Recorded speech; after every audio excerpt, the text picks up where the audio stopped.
I bought my childhood home after years of waiting for it to come back on the market.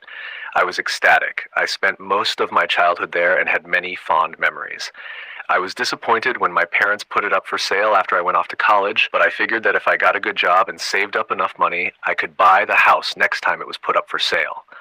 I bought the house for significantly lower than the original asking price. It seemed like the couple living there was eager to leave, and when the time came to sign everything over, they did so with great haste. I thought that was odd, but whatever. I had my childhood home back. I now see why they were so anxious to rid themselves of the property. My childhood home, I'll call it the house from here on out, is a beautiful Tudor-style home nestled on a 2-acre plot of forested land. The back of the house is almost all windows, showcasing the deck, screen-in porch, and backyard.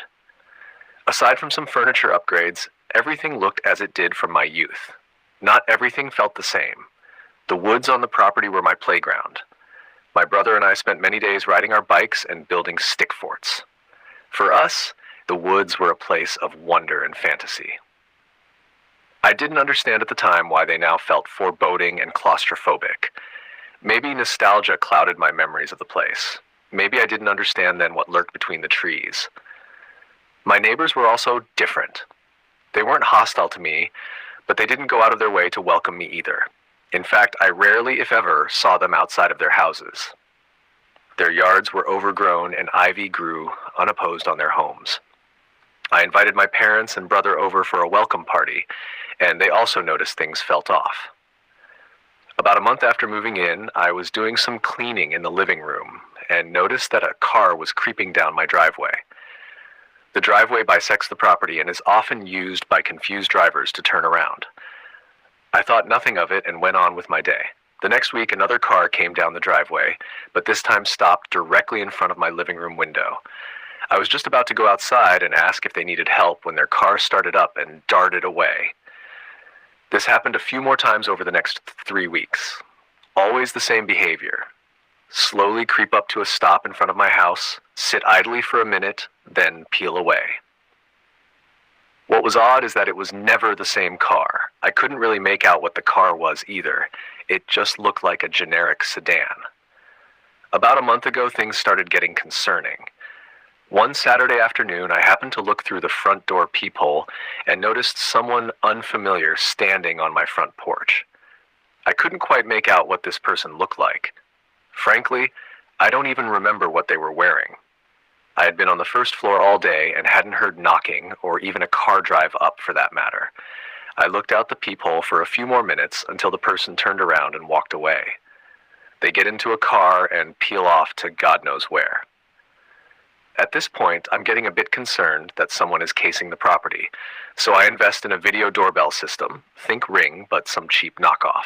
I thought that would at least give me some peace of mind if something like this happened again. The next week, someone else showed up. Same thing, just stood there for a few minutes, then left. The week after that, they tried opening the front door. I was jolted from my nap by the sound of the front door knob jiggling. Scared the shit out of me, I'll tell you what.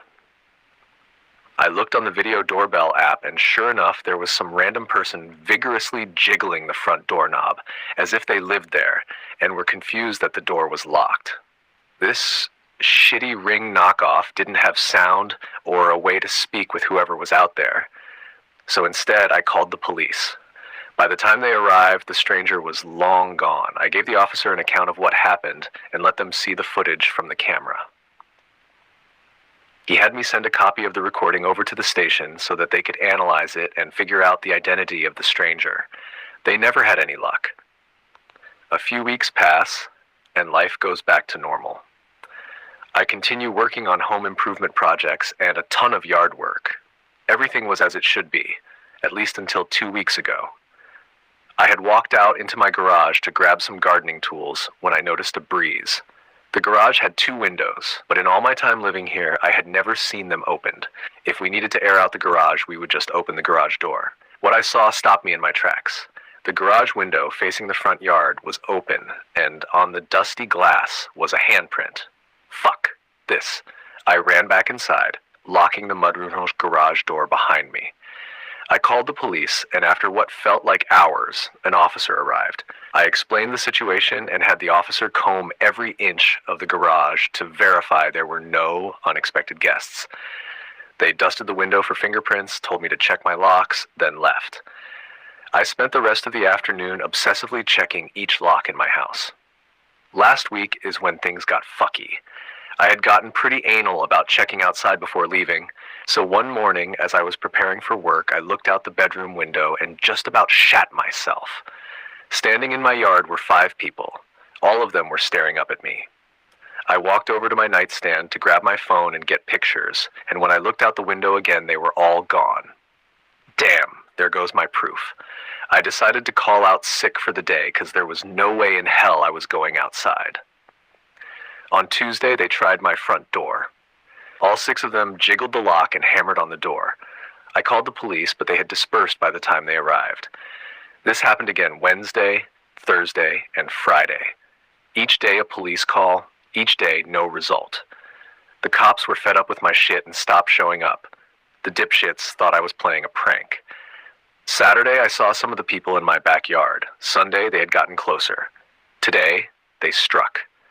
I hadn't slept much in the past couple of days. I was too afraid that they would come bursting in while I slept, so I kept a near constant vigil. I finally crashed this morning. I don't know when I fell asleep, but it was about 8 a.m. this morning when I awoke to a cacophony of battered windows and doors. The fuckers finally made their move. One thing that sucks about my house is that the windows facing the backyard are big bay windows. This is great if you like views of the forest, but not so great if you are trying to sneak past would-be intruders. I counted 20 of them now, checking every window and door on the first floor. I don't know why they didn't just break the windows to get in, but I wasn't about to question it. I was confident that every door and window was locked. Part of my daily routine was lock checks in the morning and evening. I was safe inside given they didn't smash a window or shake a lock loose. I was safe, but stuck. They've been at this all day. What can I do? I'm trapped in my dream house and the police won't come help. I only have a few days of food left in the pantry. Not that I like going into the kitchen anyways. There's always one knocking on the kitchen window.